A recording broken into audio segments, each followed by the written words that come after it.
have a presentation. No, I mean, when things are over. Yeah. Yeah, and then YouTube takes care of that. Technology. Why not? We'll get into setup a little bit. Okay. There's a lot of Yeah, I will have to like do that. But yeah, as far as like operating stuff, we'll level up conversation.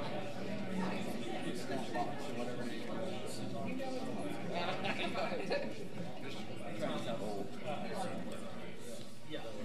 Yeah. I've never heard that. He's like, he doesn't want to tell your kids about it. Emma's running the control site. I guess in the job she's applying, they're asking for streaming. How's it going? How you doing? Good. Sorry, my hands are cold. How you doing? I like that better than the neon. Back on the Beautification. Hey, what happened to the green church? How you doing? Well, they decided they didn't want us to have it anymore. Hey, are you going to get me on those? Are you still doing the flower pots? Yeah. Do you want some? Well, they skipped me last year. No one contacted me. That's all. Just tell us something you want, we'll get it. Well, we can print new ones if you want. Oh, are you? How much are they? I think were they 50? Why don't you? Where's Reed? Well, that's okay. Oh, Shoe Dog. Why don't you get Great book. Virtually every entrepreneur's been reading it. Nick. then I'll Like anything in that building. Okay. Longer than you. Longer than you would like. 350 pages or something. Okay. Alrighty. Who are we missing? Sam. I've got to ask. I river bottom sounded a lot.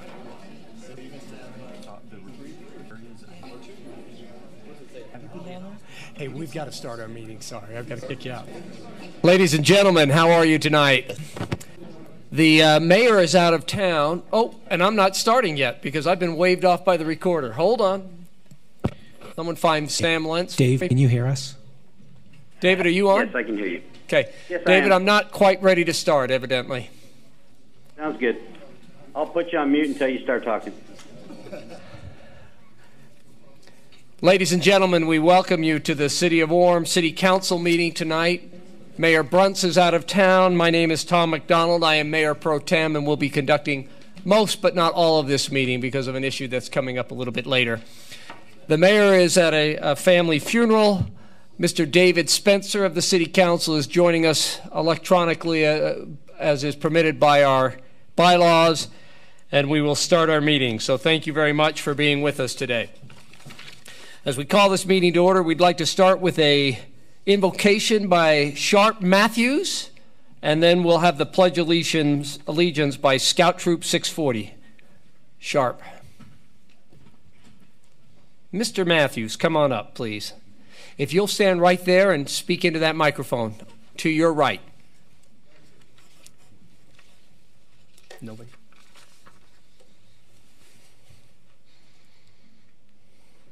Dear Heavenly Father, we're so thankful for this day. We're thankful that we're all able to be here. Please bless that we will all be able to be safe, and please bless the citizens of the United States, that we will be able to have peace. And in the name of Jesus Christ, amen. Amen. Thank you. Scout Troop, please.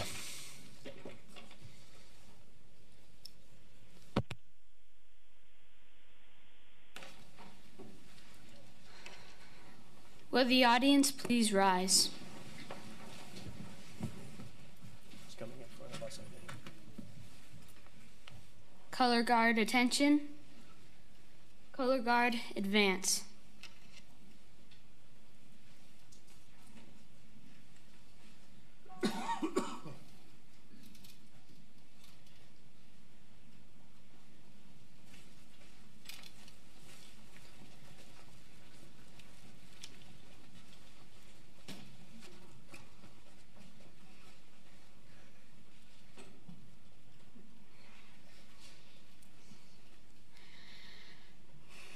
Post the colors of the United States of America.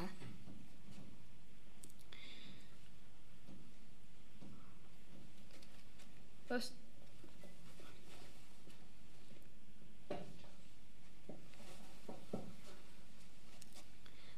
Please repeat the Pledge of Allegiance with me. I pledge allegiance to the flag of the United States of America and to the republic for which it stands, one nation, under God, indivisible, with liberty and justice for all. 2. The audience may be seated. Before the scout troop leaves, I understand we have some certificates.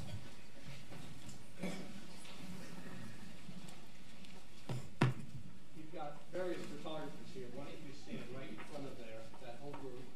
Are you the scout leader? I'll give you their certificates if I may. Go ahead and stand, face the audience. They're nice right now. Look at them while they're all happy.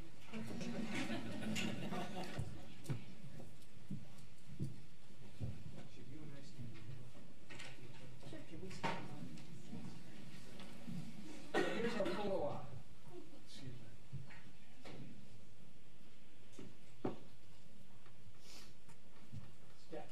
Everybody got pictures taken who wants them? Scout, would you turn around and shake the hands? Thanks, you guys.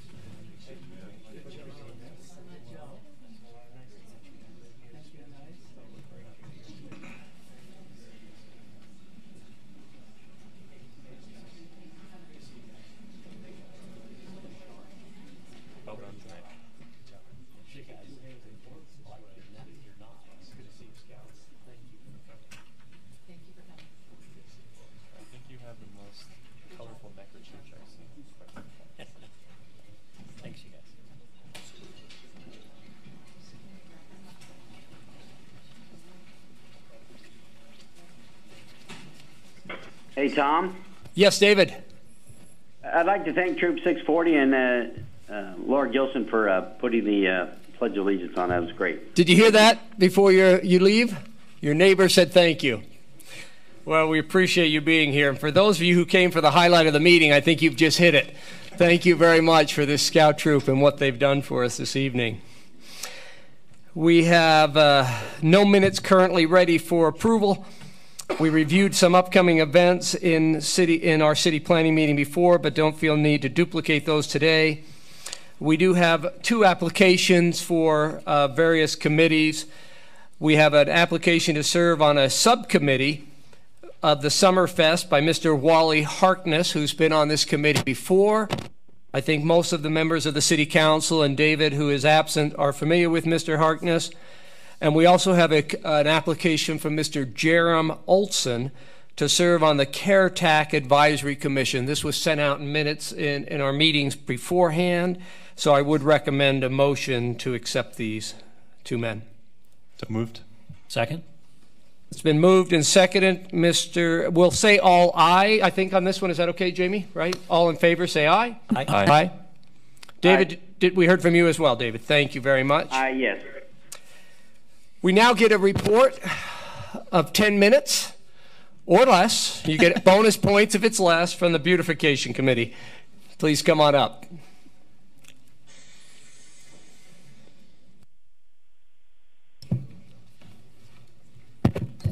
If we go over 10 minutes, it's his fault.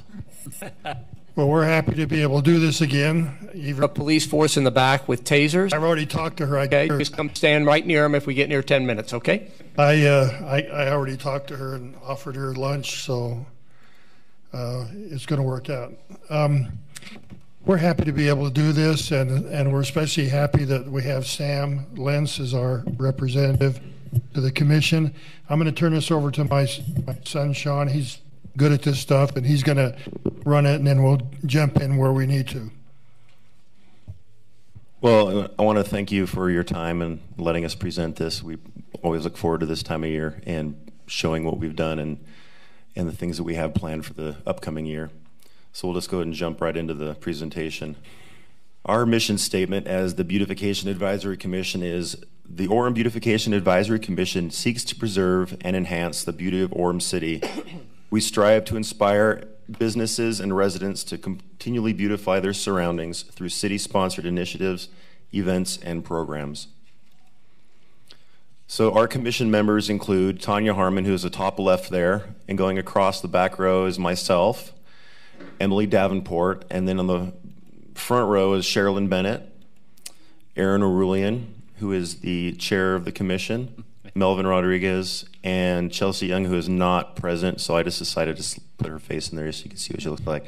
We also want to thank Sally Taylor and Andrew Watson for their service. They were on their commission and they've left for other commitments. At this time, we are now looking for 2 more members to fill our commission. So if anyone hears this and wants to join, talk to us. Last year, let's talk about our accomplishments. Adopt a Pot. We've continued doing that, and we've talked about that in previous years, so we've continued to do that, and just got a commitment from Brent Sumner to get a few more pots. So do you guys remember what that is? Do you want me to briefly explain it, or are we good? Go right ahead. Okay. We solicit businesses throughout the city that don't necessarily have green landscaping area, mostly places where it's just sidewalk or concrete, and they want to add some beauty to their business. So we solicit that they purchase a pot through a discounted rate, subsidized through the commission, and then they take care of that through the season. And then as the year ends, they now own that pot, and if they want to continue with the pot, they can go back to Cook's where we get the pots, and they can have them replanted, and they just pay the regular rate. And it's kind of hopefully a thing to get them to want to start doing it in years to come after they've done the initial pot. So our goal is to try to go out there and get all the commission members to get at least one business to purchase one of these. We participated in the Summerfest parade with an entry, and we participated in the Arbor Day celebration. There's some nice looking council members in that picture. And also we worked on some blighted property issues, and I'll let Aaron talk about that briefly. Yeah, our goal is to help these individuals that are having problems keeping up their property according to code. We work with the neighborhood preservation officer and try to work with these people to help them so they can improve their property, so we don't have blighted areas in the city. And when necessary, we hope that the local churches will help them with that. But that's our goal, is to make sure that properties don't get too run down and look too bad with 50 cars on the lot and things like that. So we try to encourage people, take pride in their property and to build it up. And we'll show you what we do with properties that take care of themselves. Go ahead, Sean. Okay, a few more things. We've made some drastic improvements to our Facebook page, which we developed a few years ago, but I'm just going to let Sherilyn talk about that briefly because she kind of spearheads that. So on our Facebook page, when we award people for their beautiful yards, we'll take a picture. We get permission from them to tag them and post it. So that's kind of fun just for people to see their neighbors being recognized for having a beautiful yard. And we'll solicit nominations. Is your neighbor, do they have a super beautiful yard? So that's kind of fun. And when we did the holiday awards, we also, posting photos of people's yards and tips to keep your yard looking nice and get ready for spring. So that's it. So all you have to do is go on Facebook and search Orem Beautification Commission, and it comes up, and you can like it, and we want as many likes as possible. We produced a commission video, which is found on YouTube. If you go to the city's YouTube page and search Beautification Commission on the city's YouTube page, you can find that video. And that video is a short plug for our Adopt a Pot. So if anyone's interested in looking at that, you can look at that and see how that goes.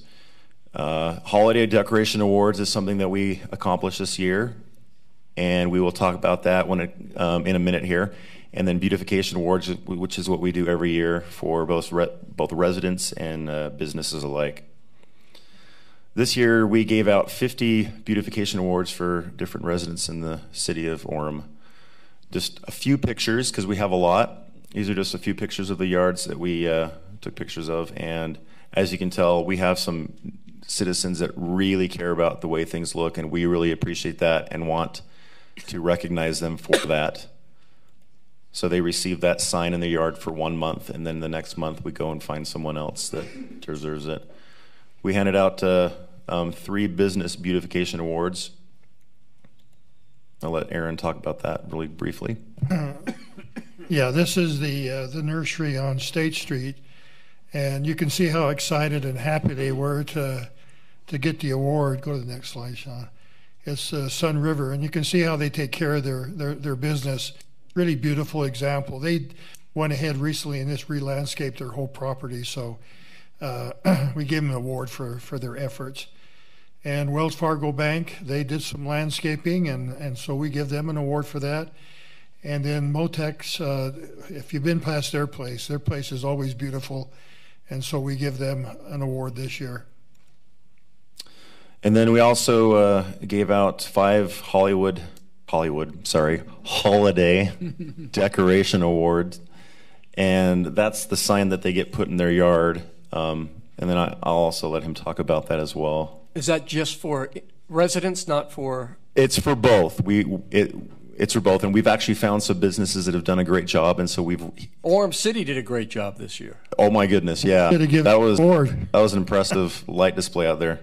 There's one business if you go down 800 East down there, getting near the mall. There's this one business that has one of the most fantastic light displays. I don't know if you remember which one I'm talking about. So I gave them an award, and they were so excited and happy that they put this in their window, and we want all the businesses to do that because we'd love to give them an award for their decorations. It just looks nice when a business will go that extra step. Right. Okay, so let's jump into the goals that we have for this upcoming year. First goal is our participation in Orem Centennial, which is something that we're really excited about, and I'm sure a lot of people are excited about, which is coming up next year. First thing we would like to do is participate in and support the city's planning efforts to plant 100 trees for the Centennial celebration in 2019. Also be involved in project considerations, for example, Center Street improvements between I-15 and 800 West. And be involved with any other Centennial activities or events that help to beautify the city. We will have a lot of time this year coming up to plan that stuff for next year, so we're hopefully going to get a lot done. Where would you think you'd plant the 100 trees? Are they? That's one of the things we're looking into. See if that's something that we can assign to different various groups, church groups, scouts, and we're talking with the planning as far as where they need to be planted, if there's parks that need them, things like that. For those that don't know, Orem is supposed to be a tree city. That's one of our designations. Okay, so our second goal is promote worthwhile practices that enhance the beauty of Orem. And that includes encourage Orem resident and businesses to beautify their yards and properties through recognition awards, like we've shown previous. Recognize residents and businesses during the holiday season for their efforts in decorating with lights and displays. Work with city staff to consider updating the xeriscaping policy. Continue the Adopt a Pot program. And participate in the city's Arbor Day activities that help sustain Orem's Tree City USA designation. Our third goal is to promote the roles and activities of the beautification, which include the following.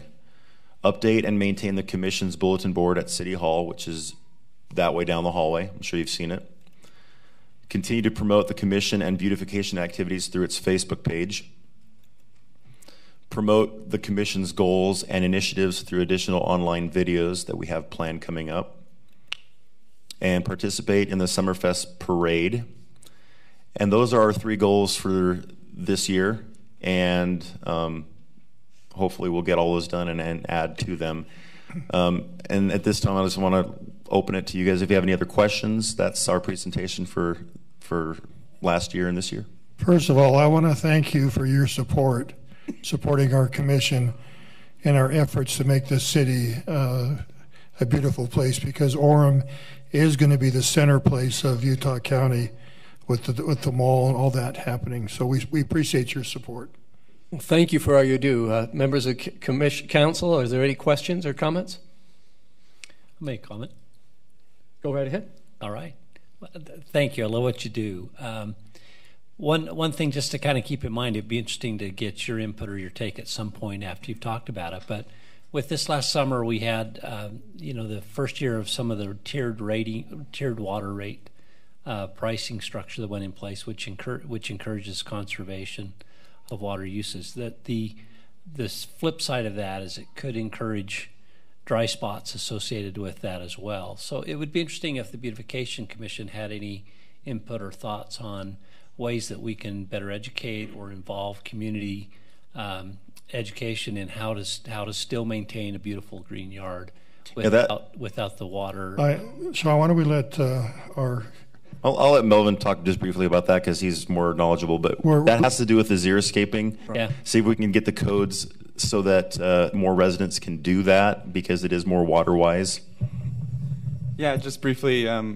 So I have a degree in landscape architecture, and we've been studying and looking at that, how with that new implementation of the water, with our water, there's still lots we can do with our yard, but we do have to strategize a little bit more, and having and defining those rules and those expectations. And then also I've been able to design some diagrams, and so people can see what it can look like, but at the same time still continue to conserve that water. It's something that is one of our goals, and we're excited for it. And we've been recently notified that there's a group at BYU and part of in their program as well that they want to kind of put their own input and do some more research. And I think it's going to be really, really exciting to see where it's going to go. So, right, thank you. Thank you. For citizens either here or watching now or afterwards, you brought up very lightly, but that Orem turns 100 years old next year. We were formed in 1919, so in 2019 I think we'll see more activity from the Beautification and other groups as we come to celebrate our century of existence. Sam, please go right ahead. So, and I've had the privilege of working with this great commission for the last year, which I've really loved. In fact, I think we were one person short at the first part of the year, so I got the privilege of going out and handing out a couple of these awards. And it's amazing just the way it lights up, not just the people that get the award, but to see the neighbors excited for that, that person or that family. And so just really appreciate the work that you go, you go out in the neighborhood, you engage with the neighbors to understand, all the work that goes into making these beautiful homes and beautiful yards and things like that. So thank you for recognizing, and to all those watching either here or online, feel free to send them nominations if you have a neighbor that does a really good job with their landscaping or their Christmas lights for that matter. Shoot them a message on Facebook and let them know. So thank you. I was putting some pressure on Dave Spencer's wife. But she's still here. I know we talked. So we get a lot of support from the community. I mean, the people that come to our commission, they're great ideas. Thank you. Thank you very much. Can we give them a round of applause for making our city a little more beautiful?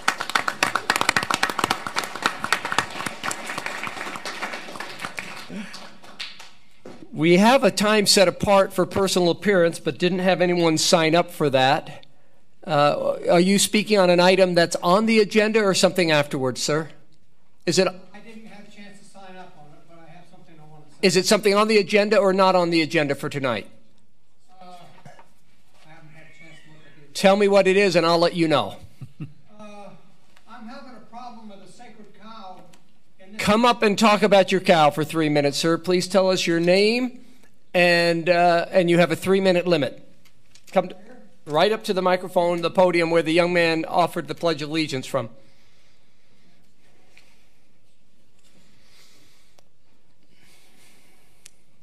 My name is Richard Knupfer. I live at 1417 North Amron Way, Apartment B.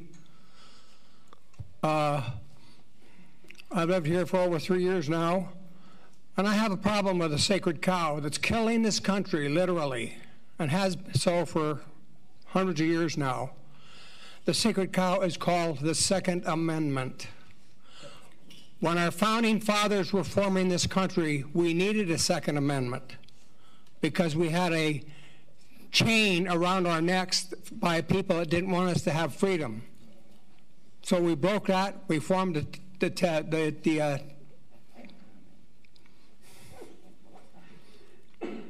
Amendments, which the Second Amendment was one of them. I think nowadays there needs to be a change to the Second Amendment. I'm not in favor of being a dictator or a dictatorship. I love my freedom. I gave 23 years of my life to the service of my country in the Navy.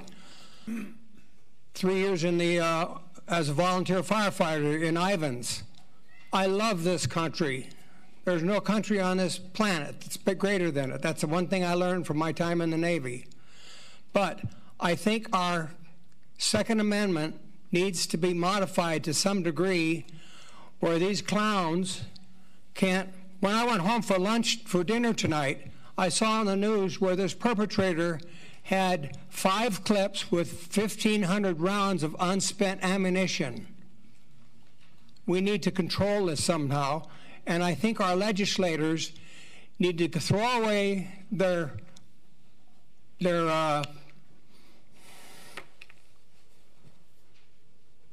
small measuring device. Phones? I don't know what you're referring to. Measures things in thousandths of an inch. Okay. Micrometer. They need to throw away the micrometers and start using a yardstick to make improvements to this beautiful country. I think I've pretty much covered it. Thank you very much, Richard. Thank you. For those who do speak in the future, you do not need to give us your address, just your name, in case there's concern about people watching and knowing where you live. So thank you very much. We have no consent items. Our first scheduled item is a submission from the state of Utah regarding Simtech on 4th North. The presenter is Mr. Ryan Clark. Mr. Clark and company, it looks like. You can identify who's with you. Mr. Clark is our economic division manager, economic development manager, and he can identify other people at the table with him.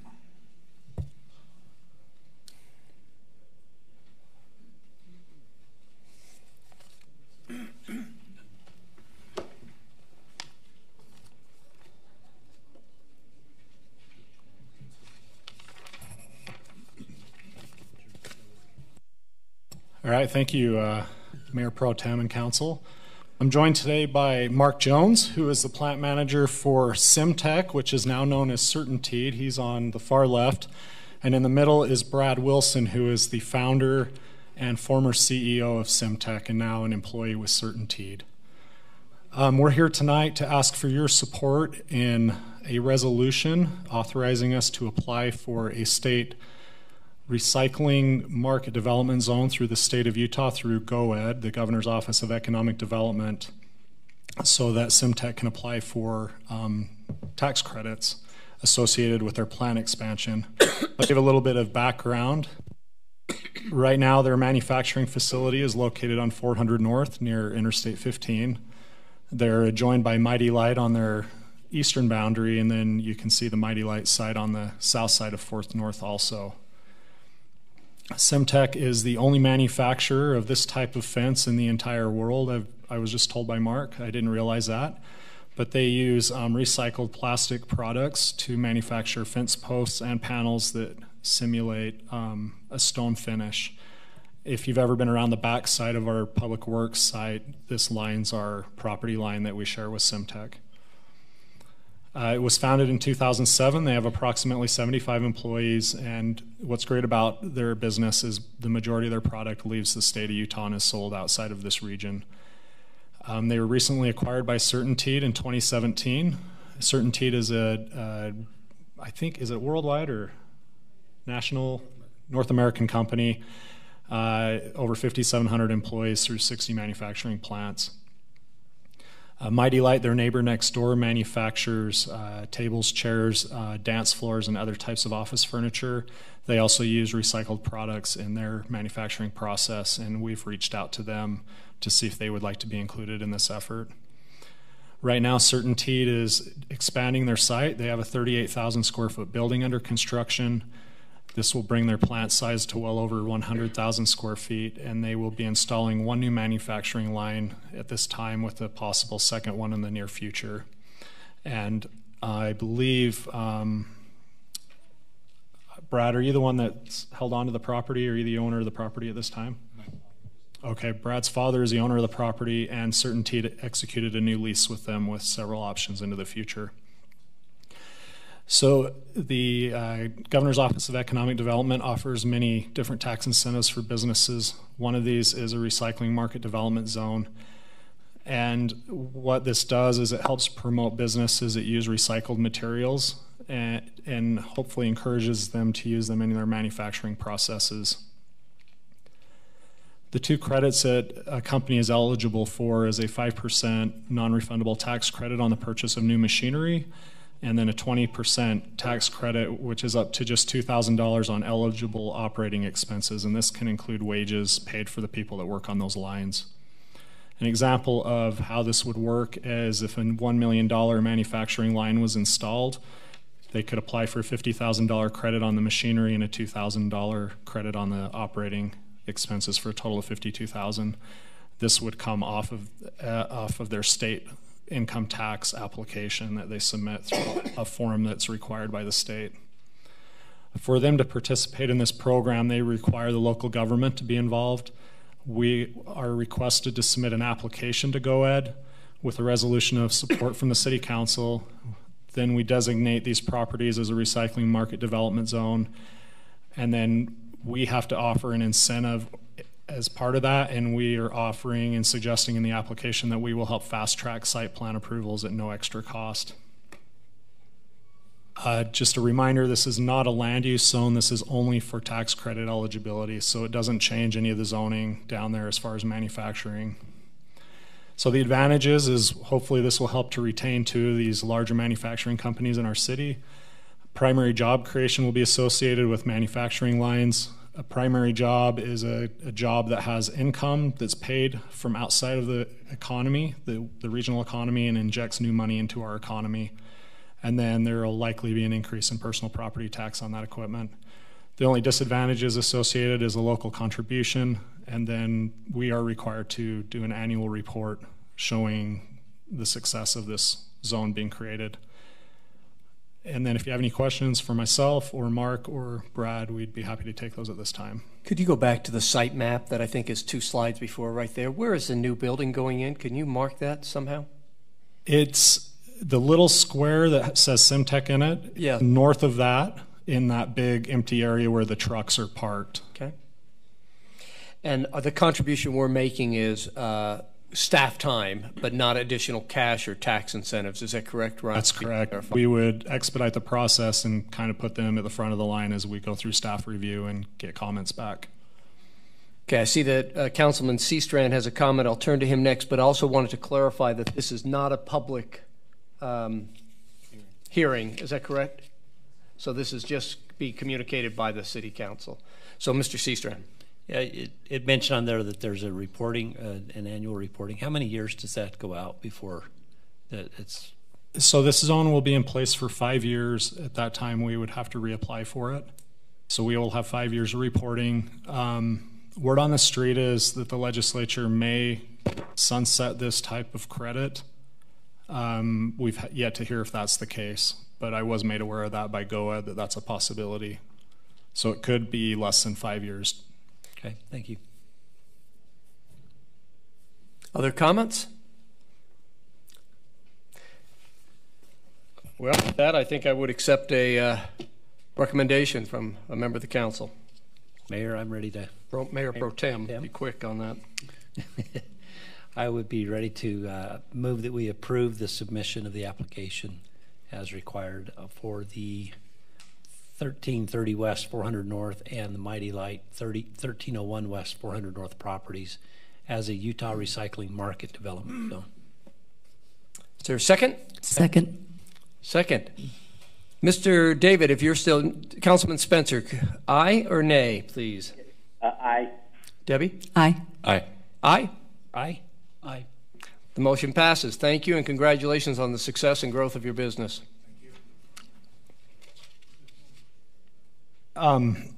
Brad just notified me that there's a different address on one of the facilities. Brad, would you like to, maybe we need to clarify that. I don't know that it changes the resolution, does it, Greg? Would we be okay, Greg?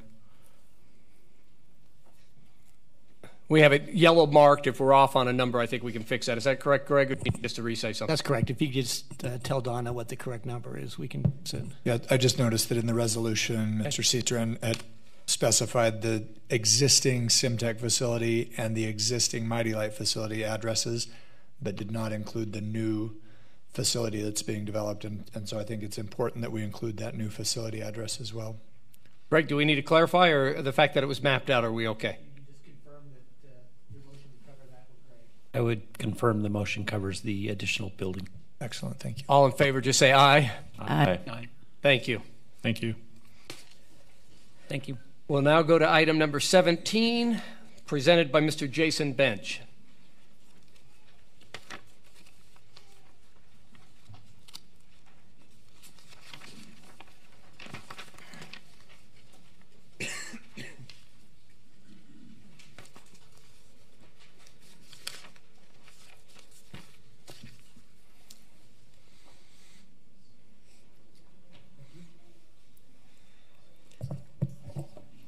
Got to get used to calling you Mayor Pro Tem, I guess. Members of the City Council. For another half hour. That's right. So tonight is a request, just under 9 acres of property located at, get my thing to work here. 2000 South Geneva Road. This is an area that was annexed by the city in August of 2016. The applicant outlined in blue there, I guess it's just over 9 acres, 9.18 acres, coming in and requesting that it be zoned to an R8 zone. You'll recall back in when it was annexed, the city council on the right designated the general plan for low density residential for this specific property. They are simply coming in and asking the rezone to match that designation. This would be the proposed plat. There are certain areas that are not part of the development, but will be rezoned. This portion will be developed at a later time, but it is part of the rezone. As well as you can see the street connection in the future will come back and tie into that street. 2000 South is a Provo City street. When it was annexed, there was an agreement between the cities that they would own the property but would allow us access on that street. This has been approved by Provo as well, so the access onto 2000 has been approved at that location. I'd be glad to address any questions. The Planning Commission did make a recommendation that the City Council rezone the property. Thank you. Any questions from the council? Mr. Lentz. So you mentioned that Provo had approved that. Was that an action by their municipal council, or was that just kind of a thumbs up from the staff? Or? So by agreement, this engineering department with the city reviews it with our engineering department to make sure it meets their requirements. Gotcha. Thank you. Councilwoman Lorraine? This went through the Planning Commission. Was there anyone who spoke out against this particular proposal? Maybe want to keep it agriculture, open space, or was it more of a consensus that this would be a good use of the property? There were a few property owners in the area that did speak out against this. Wanted to keep it agriculture. Okay. Mr. Spencer, do you have any questions? No, I don't. This is a public hearing, so if there are people here who want to speak about this issue, we'd invite them to come up. Not seeing anyone who wants to speak. Oh! Are you coming up, sir? If you would state your name, and you'll have a 3-minute timer there on the podium with you, sir. Okay, Richard Wilkerson. A bit of a cold today, sorry. Well, I guess there ain't any other farmers here today. They must have all died since last time, huh? I don't know. They're getting old, though, those guys. Well, my issue today is not about the landowners' rights. We respect their rights to develop. But the issue I bring, and I run Wilkerson Farm right next door, so I was at the Planning Commission, one of the guys that was hoping to keep it agriculture. And one of the things we ran into was the brown piece there. We did try to see if we could find a way to buy that one for agriculture, and the Browns weren't opposed to that if there was a way. And we couldn't come up with a very good way, so we couldn't come up with the money to compete with a development price. And that seems to be a real problem because, well, for example, one of the things you guys said was that you know, if we have a problem with the pots, we can just go down to Cook's and get some more stuff. Well, one of the things that we're having a problem with is that all the last farms, and there's not too many prime farming grounds left in Orem. There's a few out, maybe the one man cell's doing, it's not as prime, but some of these other ones are like a 9 out of 10 as far as farming ground goes. And I think about the Crandall's orchard and the Cook's greenhouses and the spot where we're at, some of the last places, and we'd really love to find a way to work with the city, and maybe the city can find a way to contribute in some way for the future to preserve some of these highest quality places for the people for the future. As that's our interest, is to do that. And we're not so worried about making $1 million in our own pocket, but we want to be here for the next 60 years, along with Cook's and Crandall's, to provide our people here with high quality food, and also as maybe a safeguard in the future should Santaquin want to stop shipping us cherries for some reason, you know. I don't know, but we really struggle to find finances to compete with the development price. The USDA, the maximum they can loan a farmer, anybody who wants to farm, is $300,000. As you know, that's only going to buy a third of an acre lot nowadays, so that's not going to be very effective. And so maybe if we can keep that on our minds for the future and keep looking at that. And this piece here might be lost, which is sad because it is prime ground, but hopefully we can learn from that and find a way to work together as a private entity and the city to buy some pieces together and preserve them. Thank you. Thank you, Mr. Wilkerson. Can you show us where his property's at, Jason? Can you highlight that for us? Is that right, sir? Richard, would you turn around and look? Is that your property there to the...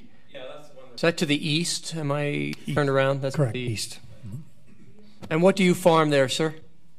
We do just about everything, fruits and vegetables of all types. And we have a fruit stand there, kind of like Bird's old fruit stand. And Stratton's and many others.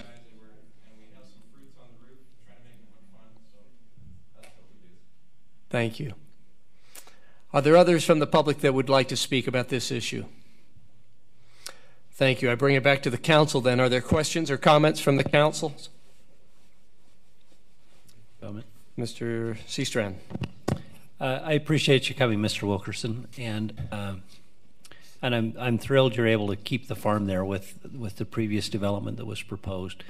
Personally, I was delighted that you were able to find a way to work with the property owner to do that. So it's fantastic. And I understand the challenge, and I have yet to figure out a solution myself either, that it would be nice to be able to find a way to reserve that. I know that some of the farms, some of the property owners, the Crandalls, for example, have designated their orchard in a certain way that it stays within an agricultural zone. The Cherry Hill farm there is also in a protected zone. That seems to be a good way to kind of keep it long term, but it is an uphill battle in fighting the property owner's right to maximize the highest and best use of their land. And I would suspect that most everybody here that lives in Orem is living somewhere. At one point there was an orchard that dotted the landscape of Orem City. So we've seen this transition over a long period of time, where the sugar beets are no longer there, and the cherry trees I used to pick are no longer there, and homes are there instead. So I honestly, I'm not seeing a solution either, but I love that you're looking at that, and I'd be very open to see if there's ways to look at it. But in the case of this property owner, I think they have the right to develop their property where it's within the city boundaries. So, Mr. Sumner, I think you're next, but is the property owner here with you tonight, Jason? You want to come up, and just in case any questions are directed to you, sir. Mr. Sumner. Yes, with this possible rezone, does this limit any access to the other farmland, to what they're doing, or does that disturb what they're trying to do now? No, it would not. I mean, they would have to come in and try to develop. The only thing that we did stipulate is that there's a connection to the north at this location. that they will install, and then this preliminary plan just shows a future connection around this way, but that is the extent. So we did allow for access in the future, but we're not requiring them to connect unless such time as they develop their property. Right now, there's just one ingress-regress, right? It's right. Just down to the end and then back out, right? And UDOT is very limited on the access on Geneva Road as well, so this is specifically accessed on 2000 only. Okay, thank you. Mr. Lentz. Jason, could you go back to the slide that talked about the long-term plan and zoning for that area? And I believe when this was enacted, it was, let's see, about 2.5 years ago. So it was before I was on the council. If I remember right, that was your 2:30 a.m. meeting on the annexation that my wife was wondering what I was signing up for if I was running for city council. But the LDR, the RDR, the professional services, how did we arrive at the general plan for was that just based off of what was already there when the annexation was enacted? Or like, in other words, how did we get from it wasn't part of the city to now it's in the city and here are the zones? This is also part of an impact fee study, and so there was a limited number of connections that we could make, not only the sewer back to the lift station, or back to the sewer treatment plant. So there was a specific number of connections. I think it was 1,500 connections. And so this was based on the number of units available at the time. The LDR, the light industrial, based on the expansion of the industrial park that we have out there, came up to that round number of that we could facilitate and service going forward. And so that's part of where these numbers came from. Thank you. Other comments? Debbie?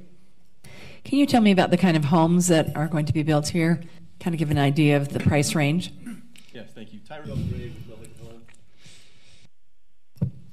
Sorry, I'm good with ground, not so good with technology. Tyrell Gray with Millhaven Homes. We're very excited about this product. There's a high demand right now for people looking for affordable housing.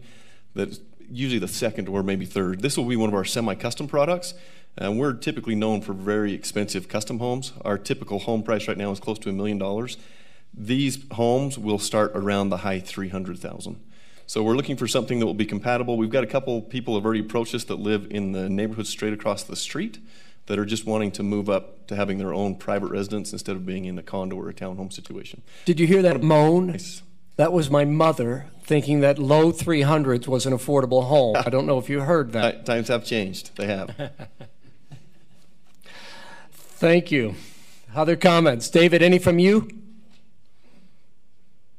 No, I just wondered where the Brown, Mr. Wilkinson talked about the Brown property. Where was that? Is that the Brown property was to the east of this developed property. I don't know if you're able to see the pictures. You could have seen it in the information that you sent out, Mr.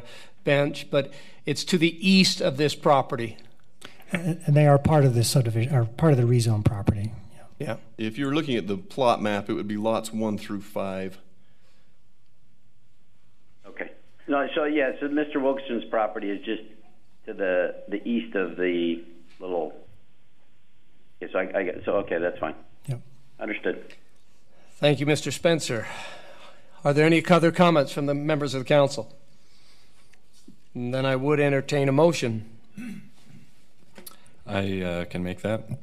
I move that we amend section 22-5-3A and the zoning map of the Orem City Code by changing the zone at approximately 782 west, 2000 south from the OS5 zone to the R8 zone. I'll second that. We have a second. Debbie? Aye. Aye. Aye? Aye. Aye. Mr. Spencer? Aye.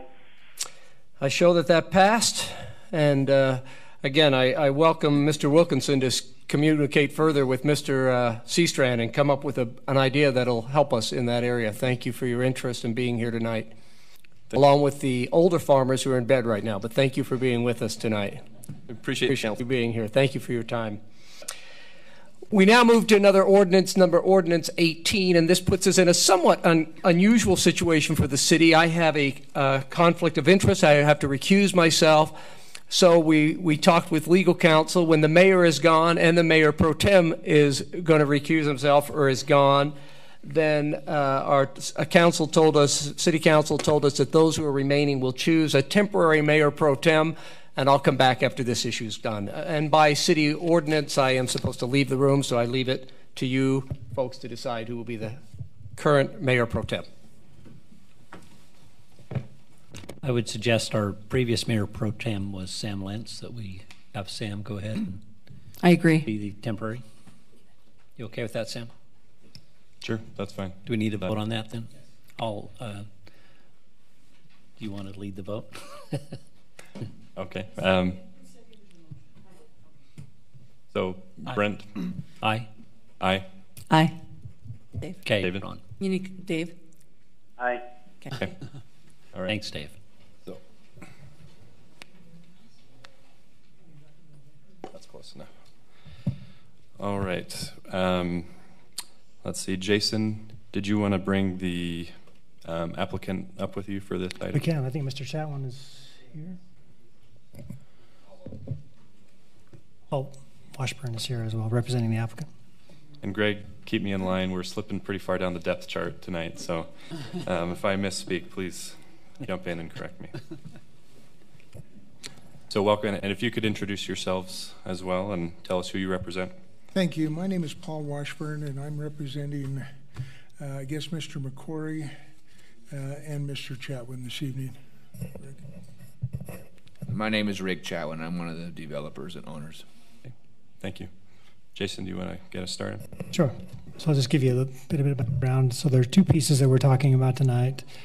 One, well, they're both north of the Da Vinci Place. It's part of the PRD zone that's to the south. There's a 3-acre piece that came before you about a year ago for the rezone to a PRD. The council at that time denied the request. They're back before you for this piece, and then also this other vacant piece, which is just under 8 acres. So a total of 10.9 acres. What they're requesting tonight is a general plan map change. And they'll come back, if the council chooses to change the general plan, come back at a future time for the actual rezone.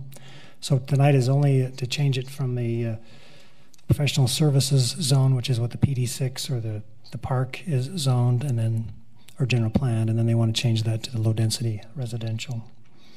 Ultimately, what they're proposing is a PRD, which is a planned residential development, which allows a little higher density. You can have twin homes. They're proposing 2 different types. You can see the twin homes on the southwest portion, and single family detached, similar to what you find in the development to the south. Mr. Chatwin does very nice developments. These are kind of some examples of what he has done in the city. The zone map, as you see here, the PRD is the darker brown. The PD6 zone is the Canyon Park is the bluish color. What they're proposing, like I say, is simply to do that. The Planning Commission did review it, did make a recommendation. Staff does have some concerns with having some additional residential into the park, but the Planning Commission felt that it was a good use for this property. So with that, we'll address any questions. First to the council, and David, I know that you are not in range to push your button, but if you want to just chime in and let me know if you have a question or concern. Yeah, I've got a question for Canyon Park or Paul Washburn. So, you know, a year ago or whatever it was that we voted it down. So Canyon Park was totally against it, but now it shifted and now they're for it. So can you give me some idea of what's changed? I can, but I'm wondering if I could do that in context of my presentation. That'd be fine. If that'd be okay. And then if I'd missed something, I'd be glad to respond to that. Thank you. Thanks, Paul. And then Brent, do you have a question or? Yeah. Okay. Jason, in the packet, it mentioned the staff had a concern about a study that they wanted to do on the area. Can you talk a little bit more about that? Well, part of our concern is that if we're starting to now reach in and take some of these properties out of this park, that we ought to look at an overall study to see how best to develop this property. Obviously, it's been vacant for quite a while. We've had lots of properties in the city that's vacant and has been vacant and hasn't developed at this point. But it doesn't mean that a master plan couldn't be developed to see, maybe it is right for residential development. in our opinion, it probably should stay professional services. But if we develop the master plan and it showed that, this existing part of the facility can remain and be active and be a good job creator, and this part can be taken out and developed as residential, then I think we'd be in favor of it. But until we have that more definitive plan, we're kind of, I guess, more neutral, but not really in favor of the project. So, Mr. Washburn, if there are no other questions for now, if you want to proceed with your portion of the presentation, and then we might have some other questions to follow up with after. Great, thank you very much. I think it's appropriate maybe to talk just a little bit about the history of the business park, because I think that puts in context why we're asking for the change. The research park was developed in the mid-1980s. At that time, I was actually a member of the city council. I served one term, a great experience for me.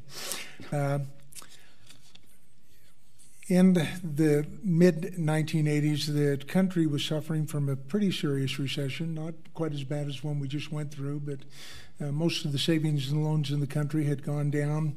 We had a very high unemployment in Utah County.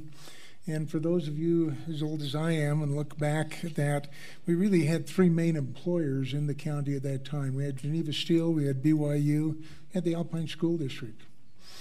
And beyond that, it was small services, and it was tough to find a job. Had a high unemployment. Council met and decided that they would like to find a way to encourage some different kinds of industries into the county at that time. We invested some time and interest and tried to find what would be the best decision. We came up with a research park. The research park that we envisioned was modeled under basically the same criteria as business parks in the late 60s and the 1970s were developed. And typically then, they were looking for a suburban atmosphere with a lack of, I guess, distractions, retail, restaurants, things. They kind of wanted to be off by themselves. The companies that we looked at and were hoping to attract were basically solid giants that could never fail, like Kodak and Polaroid and Bell, Jackson Labs, a different world than we live in now. We developed the business park, and it was acquired basically in whole by Alan Ashton and the WordPerfect company. They came in and built, at the time, what they felt like was a state-of-the-art facility for their business. But as we all know, that business changed dramatically in a very, very short time. WordPerfect was in that location, was very successful for a number of years. When they were acquired by other companies, they were immediately moved out into a different kind of business park than we had built. Most of those buildings were built to meet the specific needs that WordPerfect had. They can be modified at some expense, but it basically is a little bit different kind of campus. The owners of the park, ownership has changed a number of times over the last years. In the mid-1990s, I want to say it was 97, owners of the park approached me about approaching the city about the idea of adding some additional uses into the park. Staff was very supportive of that. And we looked at adding some things to the park that basically restaurants, a very limited amount of retail, some things that we felt like that maybe would attract different kind of businesses. That idea survived one neighborhood meeting, which we were lucky to escape with our lives. It was not what the neighbors in that area wanted to see. The way the park is currently configured, it does have utility. It's been a great business incubator. It's a great place for smaller companies that are working to see if they can be successful in a larger world, have been able to operate out of successfully. Some have made it, some haven't. The park itself, though, has really experienced some severe vacancy problems. Right now, I think there's about a 40% vacancy in the park. When we look at that, interesting to look at some of the statistics involved in that. Right now, there's approximately 980,000 square feet in the park available office space. That includes about 200,000 feet of basement area that, while we need to consider that under our ordinance, basically has not been occupied since Word Perfect has left the park. There are, in this project, about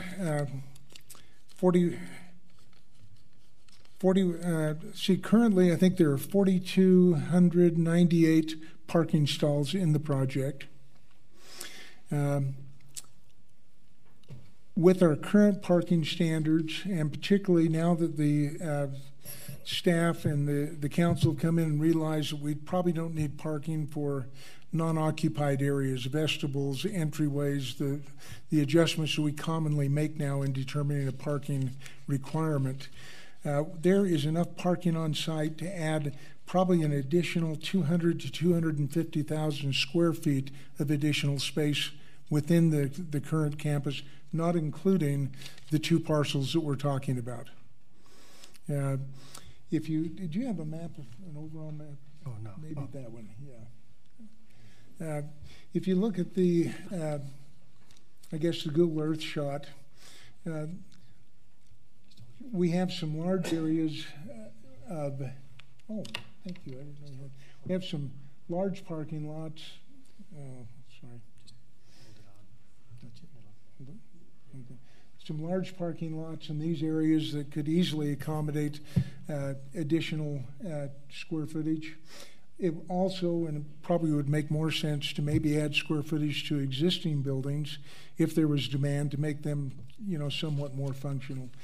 But there is plenty of space for the park to expand. What we don't have is demand for park to expand, and that isn't something that's just happened in the last few months or the last few years. This is a problem we've had for the last 20 years. The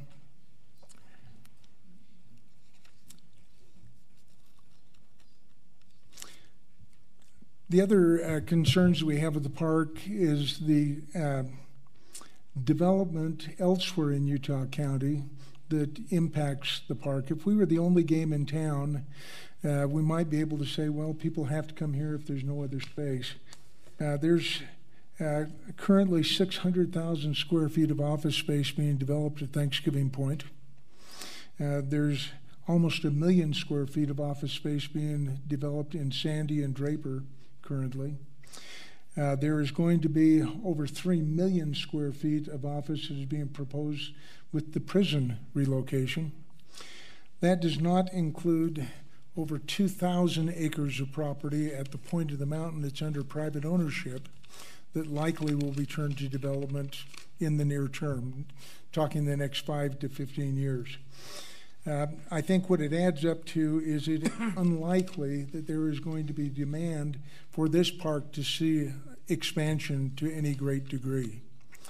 There are some other options for the park. If you were able to go through and remodel buildings to make them more usable for smaller users, and I'm talking dentists, doctors, attorneys, title companies, whatever, something could possibly work, but all of those uses are going to require the increase in retail, restaurants, the things that support businesses that make that kind of an office functional and attractive in the future. Again, that is something that the neighborhood has pretty well rejected.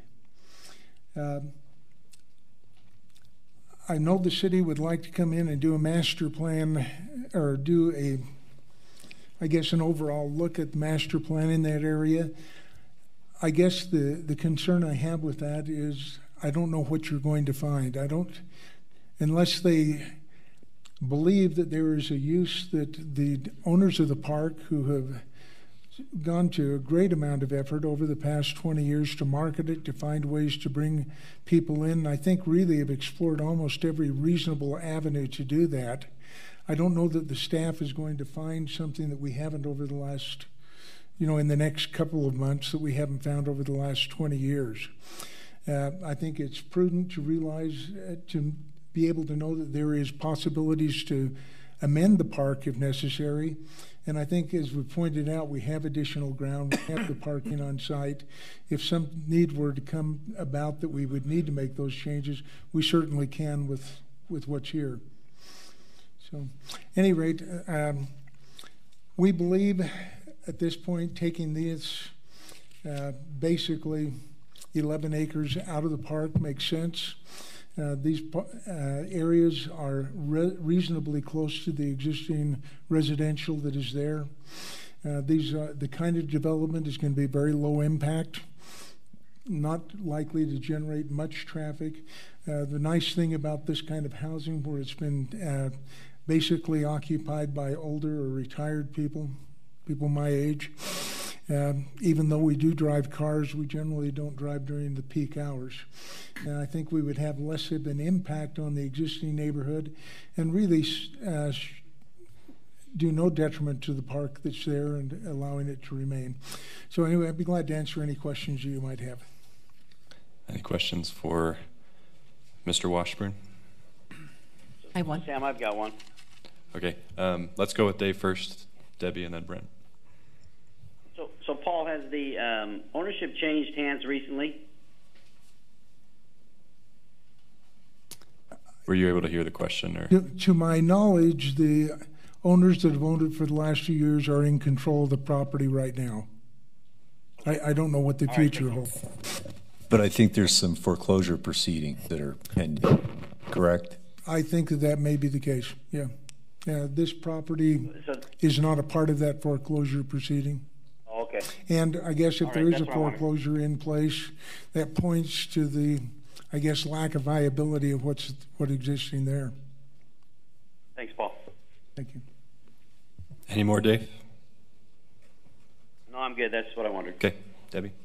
My question is, when we saw this a year ago, was it as large a project? In my mind, it wasn't quite this 10, 11. Can you remind me of what the original? It was a 3-acre piece. 3-acre piece only. So it was only that piece? Okay. Yeah. Right. Okay. Thank you. Brent? You mentioned the traffic flow wouldn't be excess or wouldn't impact the area much. Excuse me, have we done a traffic study on this? Or no, typically a traffic study comes with the site plan itself.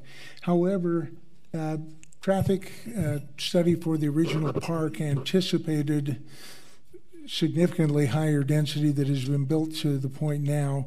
Park is surrounded 8th East, which is a major collector, 1600 North, another major collector, 12th North, a major collector, very close to 800 North, which is state highway. 400 East is a collector. I don't know that it's as wide in that area as some other areas in the city.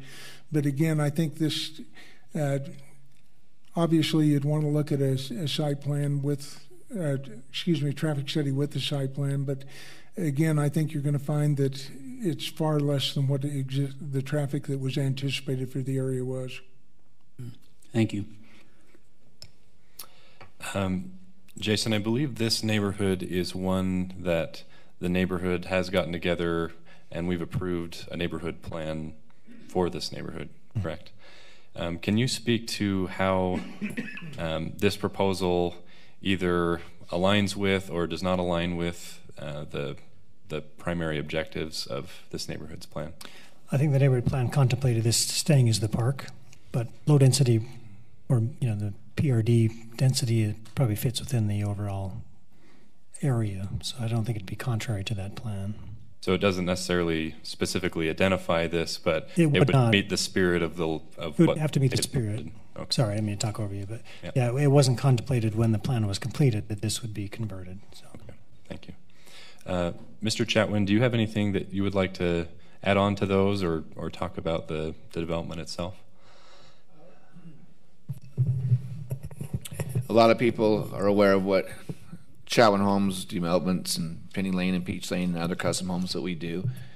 And as you know, a year ago we tried this process, and at that point the owners of the Canyon Park were at that point not in favor of it, and Since then, things have changed, and we've gotten together and decided this would be the best thing to include this 7.9 acres as well as the 3.2 acres and change it together and develop it as one piece. And that is what we're trying to get approved today. Okay, thank you. Any other questions from the council before we... Oh. So can you give me an idea of the cost of these new homes that you'll be building? Yeah, we plan on selling these homes in the low 500s. They're going to vary quite a bit, depending on if they do underground, under the driveway suspended slabs. Some will have the options to be able to do that. And our price point will start in that area between the upper 4s and mid 5s. Thank you. You bet. Mark? Thank you. I'm very interested in hearing from some of the surrounding neighbors and property owners as well from that standpoint. A couple of thoughts just crossed my mind. One is that in the process of doing this, it somewhat creates a bit of a peninsula or an island there of the remaining lower 2 business buildings that are there. Does that create a problem in the PRD zone where you've kind of disconnected a certain part of that?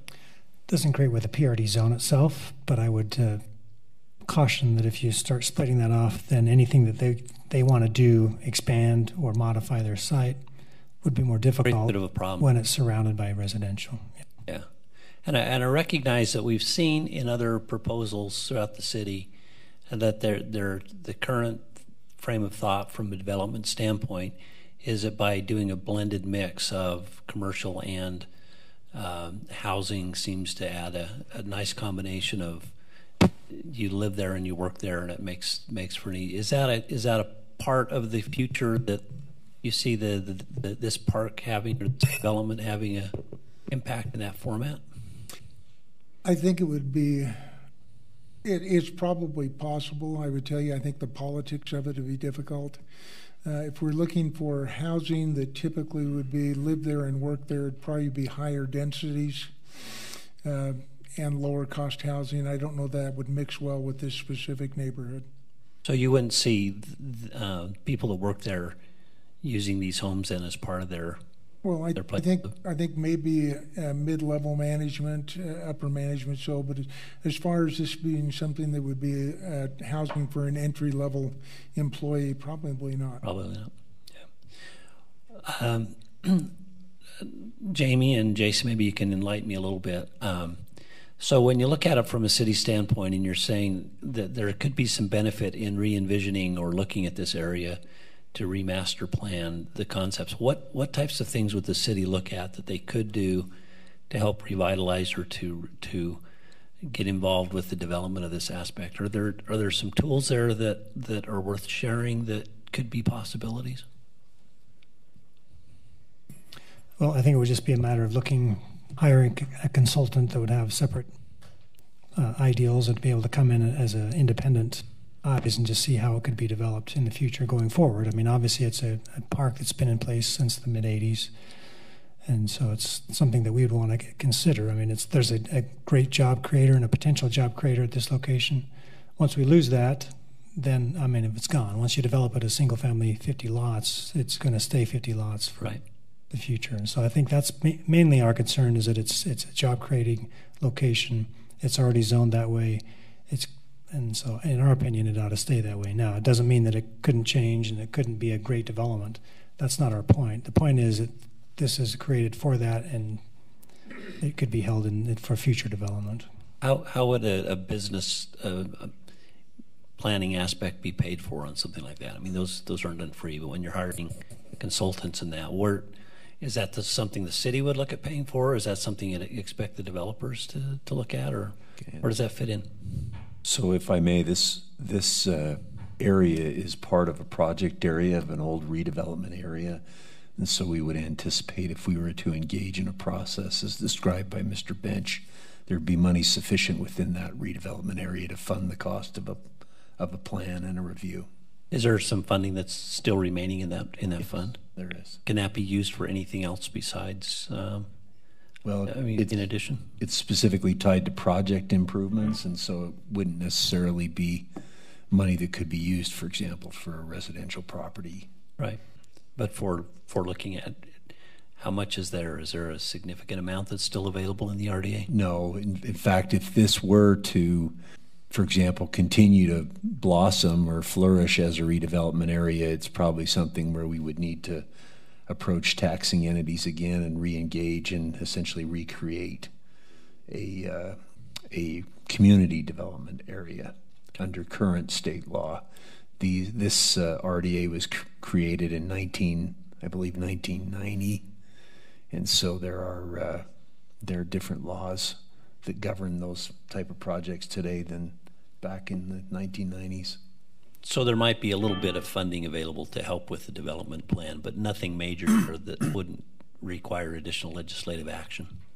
No, I mean, I think to Mr. Bench's point, from the staff's perspective, we believe that the Canyon Park Technology Center or campus has been a vital and healthy part of our community that's generated many of the businesses that you now see flourishing in the valley. And we're concerned that if we lose this opportunity, this continued opportunity, as Mr. Washburn has represented, to incubate our future on this site, that opportunity is gone forever. Just a couple of points. We're talking about a small percentage of the building space that again is vacant. There's still 1 million square feet of office space there that is not going away. Not going away tomorrow. The other thing that I probably neglected in my early history, one of the reasons that we looked at this site and this site was selected, it was one of the few, it was really probably the only place in Orem where there was 100 acres of property available that you could not see Geneva steel. Geneva steel was a very big factor in trying to attract other businesses into the city. They didn't want to be associated with that kind of industrial development. I believe that we need to do everything we can in this community to build jobs. I truly believe that. A big part of my career has been working at trying to do that. But what I would also tell you is if you're going to invest a large amount of money or even a small amount of money, looking at doing that, probably make more sense to try and find ways to redevelop property adjacent to I-15 where the growth corridor is, where businesses seem to want to be now, rather than a area that's a mile and a half off of I-15 and requires a certain amount of navigational skills to find. Thank you. That's all I've got. Jason, I know Paul had mentioned that the vacancy at that property is currently around 40%. I'm just trying to remember when we had considered this item a year or two ago. I think that point was brought up, but I can't remember what the number was. Has that vacancy increased significantly? It was a lot higher of non-vacant back then. It was like 80% full at that point, around that. So they've had some losses of businesses leaving and haven't had a chance to refill them. Okay.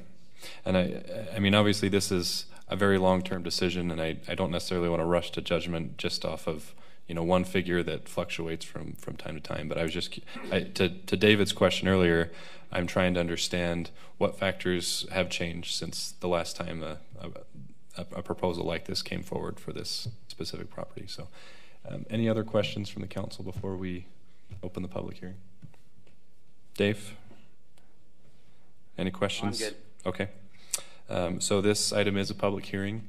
Those that wish to speak, please come to the microphone. You'll have 3 minutes to speak. And to respect everyone's time, I would ask that anybody who feels that their thought was already taken by someone prior, try to avoid repetition. But any of you that would like to speak, we'd like to hear from you. So when you come to the microphone, please state your name. And if any of you would like to queue up to speak next, there's some space there in the front row. You're welcome to sit in as you wait. So.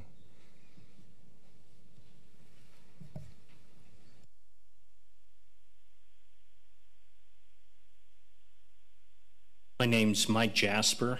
I've lived here in the city of Orem for 56 years, and I've lived within probably a mile of this property my entire life.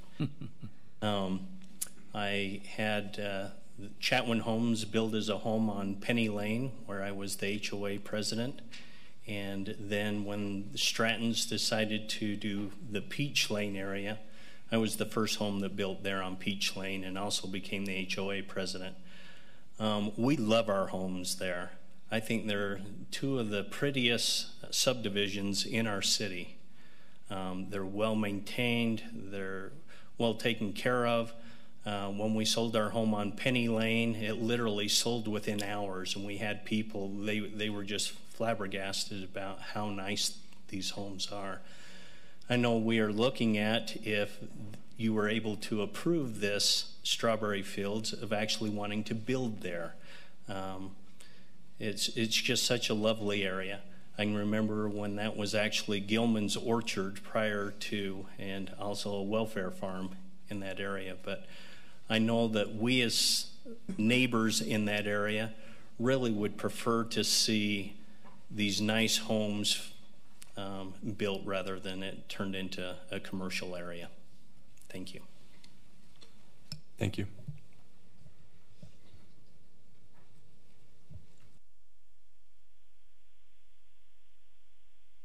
My name is John Bear. I live in Da Vinci Place, which adjoins the 3+ acre parcel. We're on the south there.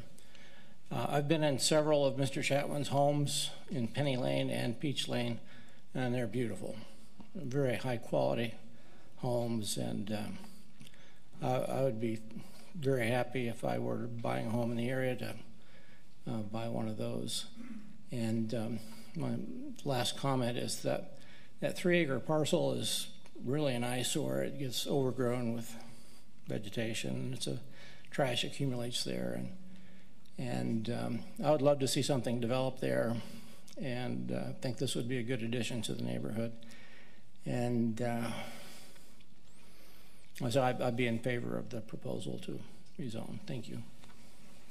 Thank you.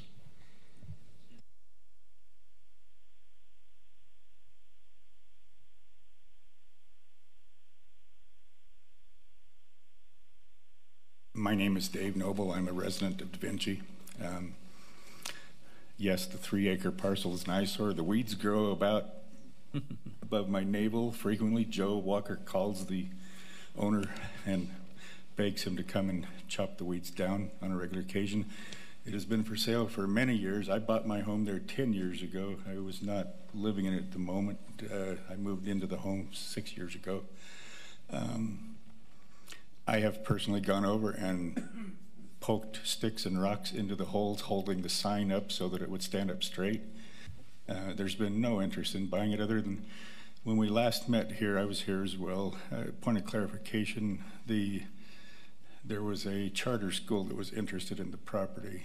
The neighborhood was against it because as part of a selling point to city council, the charter school offered the property to be used as a soccer field and whatever. And if you drive through this area, you'll find red curbs everywhere. There is no parking along the streets, which means that Da Vinci would have been the parking lot for every single soccer game that was ever held there. The cemetery is across the street from the 8 acre parcel, and that's currently used by the city of Orem for all sorts of athletic events, soccer, etc. But that's eventually going to be filled with tombstones, I'm sure. It's not part of the plan. About 3 weeks ago, I invited Mr. Chatwin into my home. He and his wife came. Along with him came 27 of my neighbors. We met, discussed the property. We took a vote at the end. We weren't required to, but we thought, for your sake, you'd like to know that all 27 people in my home voted in favor of this project.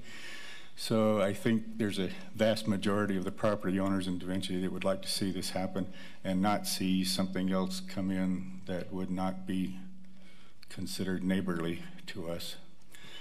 I come from a strong business background, gentlemen. If you think that a great big company is going to come in there and lease up that property that used to belong to Word, it's just not going to happen. Your best hope is to have some very small businesses there. If you drive around there, you'll see about 30 little signs. I'm very tech savvy, and I've never heard of 20 of the 30 companies that are there.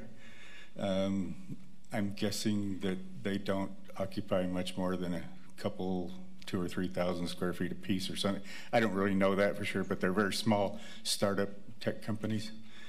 And it'd be very hard for somebody to come in and then make a business in that area. Nobody wants to have their property overlooking a cemetery, I suspect. And it's surrounded by homes in every direction. I just don't see it as a growth opportunity. So thank you. Thank you.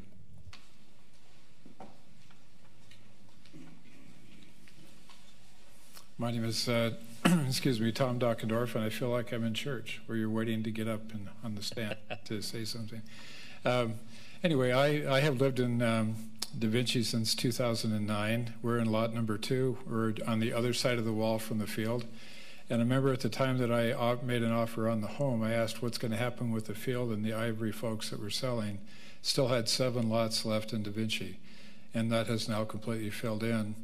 But they said, well, we're not really sure what will happen, if anything, but I remember the comment from the salesman, it doesn't look like anything commercial is going to come at this particular point because the park has vacancy. I don't have any idea what the numbers were at that time, but I drive through that park almost all the day when I go back up and forth through 1600 down to my home. And I can tell you the last few years especially, the traffic has gotten much lighter going in and out of that park. It has changed. But I am very much in favor of that property going into that type of a development. Enough has been said, I think, as far as Rick Chatwin and his quality of his homes. He will do a great job. But really, we would like to see it developed as residential, both out on the total 11 acres. And I know there's a lot of things about discussion on should we change this or change that, but really that particular park has sat the way it has been for quite a while. When I first bought my home in 1980, I bought a home over by Northridge Elementary, right off of 50 East there, and we lived there for a long time. And if you remember, about the only development that was at that particular point east to the mountains was Mountain Oaks, and then the Northridge subdivision. And then when WordPerfect came in and a lot of people moved to be close to where WordPerfect was, then all those homes up on the hills up in Heatheridge really started to boom and bust. But then, of course, WordPerfect left and all the things that went with it. I don't think that, as to what Dave Noble was saying, I think the type of tenant that's going to come into that particular area will not need the large space. It may take some renovation for the individuals in the park, but that's another matter. But I do appreciate you considering it again. I've been here now a couple of times for various proposals, and I really appreciate having a voice. Thank you. Thank you.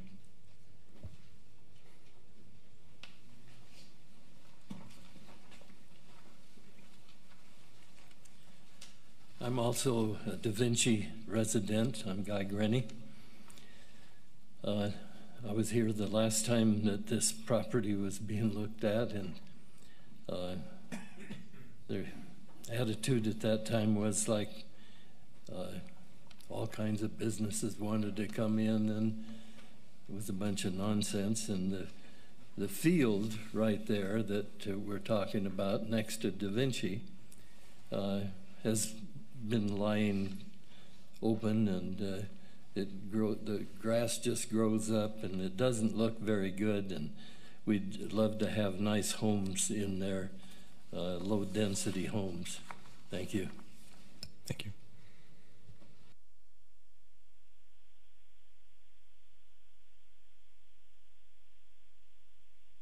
My name is Diane Fraser, and I don't live in Da Vinci. But I do walk through there all the time. I have a couple dogs that we walk. And I've lived here for a really long time. I moved in my house before that whole area was turned into the office park. There was a big sign that said it was going to be an office park, so we knew it was coming in. And those lots have been sitting there empty for all this time. And sometimes I walk through there and I keep thinking, this would be a really good place to have some houses. If you just stand there and look, that feels like that's what should be there. So I'm putting my 2 cents in, but I really think that it would be a good change for Orem. I think we could use some nice family moving in there. Thank you. Thank you.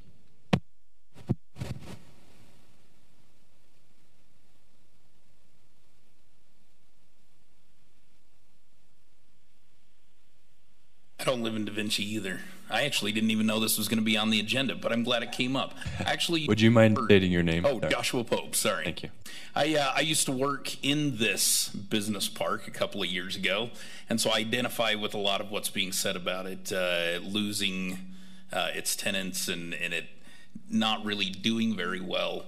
After hearing the price point of what they're thinking these homes would go for, I think that could have some really positive effects on that business area to bring in the type of people that might be able to work with that business park and make it something that would be desirable for the city.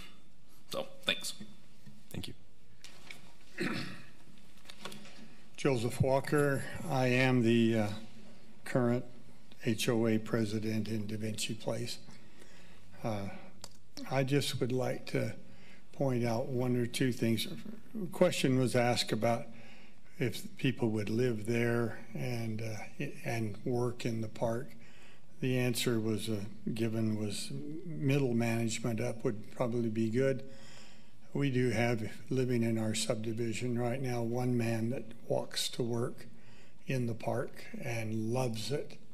And that would be something we could work on, I think, real easily to encourage more people to take residents close by where they work.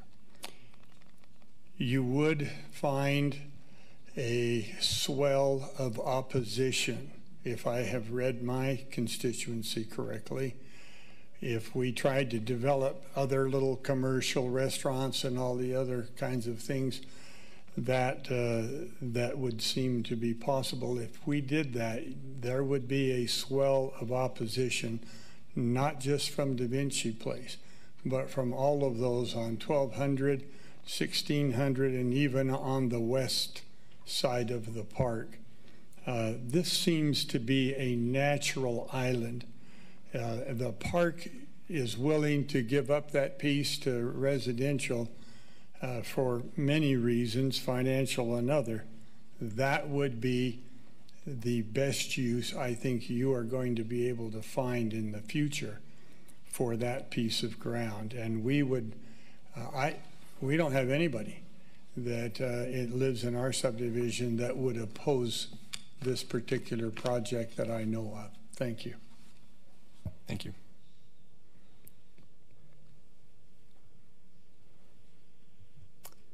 Anyone else who would like to speak?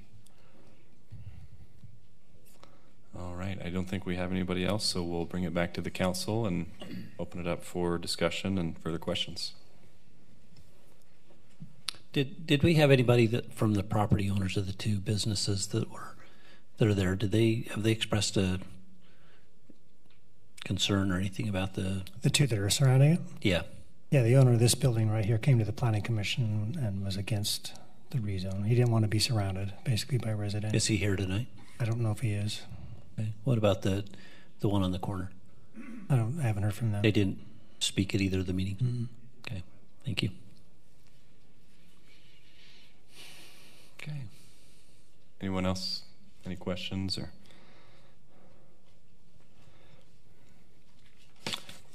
Someone ready to make a motion or propose?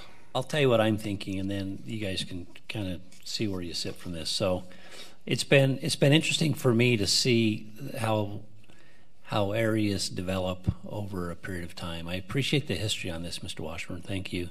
That's very insightful.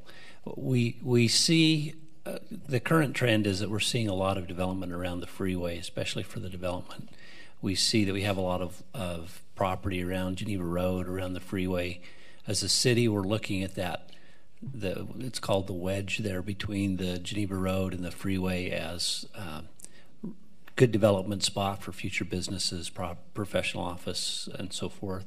And we're seeing that as, I think it is a natural direction to go that way. We see down in the river bottoms in Provo that there's a lot of very nice buildings that are also very vacant. For me, it seems like the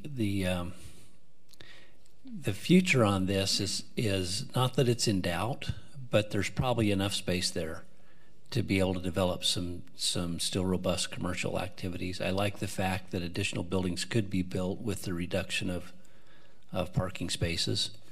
So, so I guess I'm in favor of going ahead with this development at this point.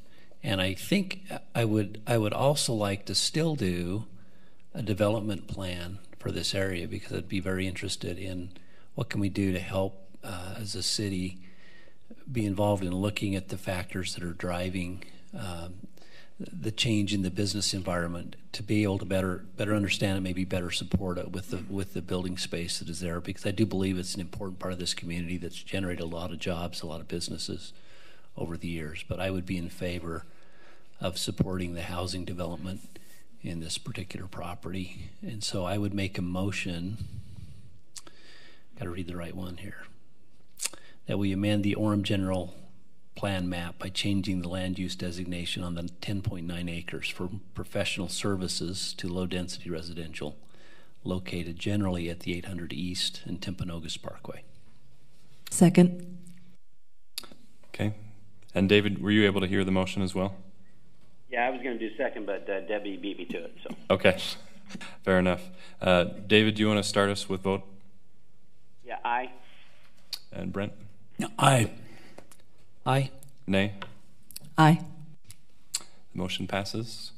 And with that, we will welcome our Mayor Pro Tem back to the room to finish us out. Good luck with Thank the you. development, you guys.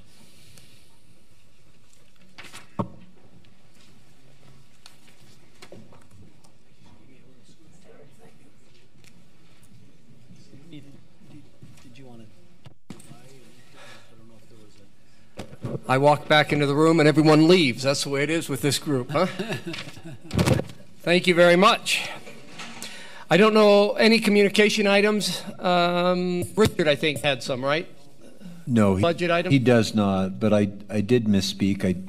I thought we had forgotten some birthdays, but in fact we do have some treats. We'd like you to join us in 107 to celebrate Councilmember LeRae and Lentz's birthdays. Well, wonderful, and we don't have to share with David or the mayor, it doesn't sound like. So thank you very much. Is there, I'd accept a motion to close this meeting. We have a first. Second. And a second. All in favor? Aye. Aye. Aye. David, good luck to you. Aye. Thank Yep, you. Thank you.